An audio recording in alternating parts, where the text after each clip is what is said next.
Hello everybody, Jose Rodriguez here. I'm going to tell you something that just happened, and then make sure you watch my next video that will come out tomorrow. All right. I was printing some test chart, but here's what happened. When I was trying to print that, I started getting these very weird results. Oh gosh, I thought, Jose, this never happens to you. Come on. It's lacking something, isn't it? Something is not flowing correctly. What do you do when something happens like that? You see it coming out. You quickly cancel your print job and perform a nozzle check. As you can see, really odd. I am losing mostly my matte black ink was not flowing. Why would that matter, you may ask? Why would matte black ink matter if I am printing on a luster paper? Weird, isn't it, right? It should not have any effect.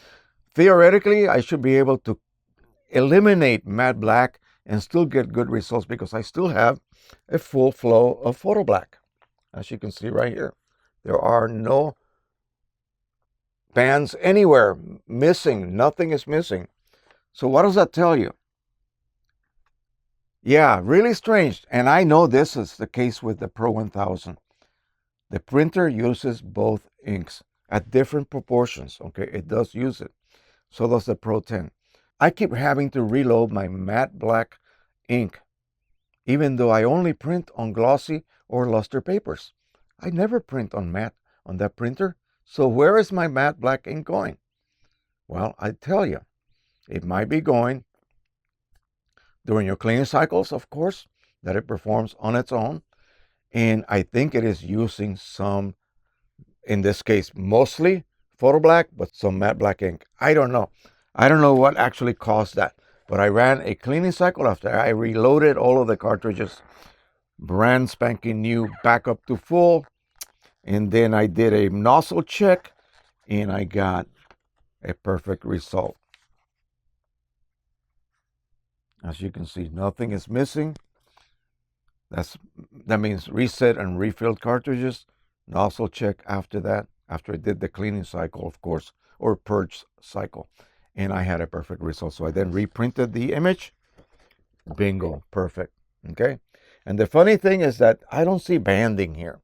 In this case, it should have been photo black, not printing. Well, I really don't know what happened. When something weird like this happens, don't waste your time trying to print more. Stop what you're doing, run a nozzle check, because that will tell you immediately what's going on, what is missing. So always run a nozzle check. Do not waste your time trying to figure out what the heck is going on. Stop what you're printing. In other words, cancel the print job. You'll waste a piece of paper, of course, but it's better than killing your print head. Okay? You don't want to do that. This is a lot cheaper than a print head.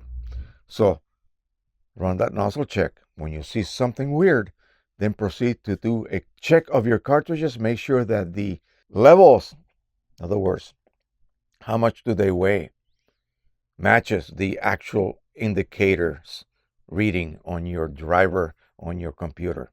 Okay? So make sure that you keep track of that. We are refilling, but are we matching exactly the amount of ink loaded into a cartridge versus what the chip is reporting? You see, you could be running empty when the chip is still reporting that you have some ink left. So very carefully, you need to keep track of this, okay? When you refill these PGI-72 cartridges, you have to be really careful. They're the easiest cartridges to refill. No modification is required, but you still have to do many things. And in a subsequent video, I'm going to tell you exactly what those things are and what to watch out for, because they will cause a bad nozzle check on you, okay? And you have no clue what you're doing. In other words, it will be more of a ink starvation problem, okay? I'll touch on these on a future video. I'll keep you in suspense. Thank you so much. Don't forget to subscribe, share, and like.